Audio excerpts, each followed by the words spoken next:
In this lesson, we will see together direct object pronouns, but more precisely the pronoun te.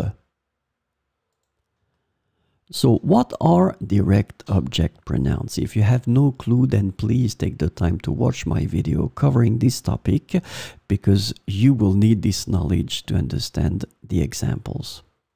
But let's make it fast. Direct object pronouns in French are used to replace nouns that are directly acted upon by the verb. So that's what they are. And the second thing that is extremely important, the nouns are acted upon by the verb without any preposition. That's the reason why we call them direct.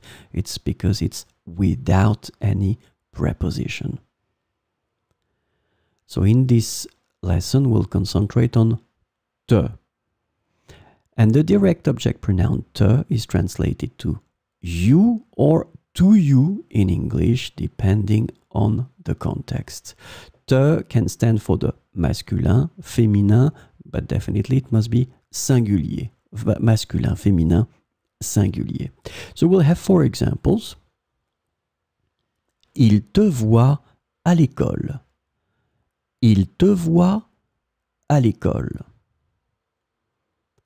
Elle te regarde amicalement.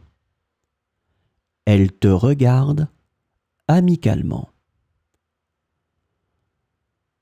Le chien te suit. Le chien te suit. La maîtresse te félicite pour ton travail. La maîtresse te félicite pour ton travail.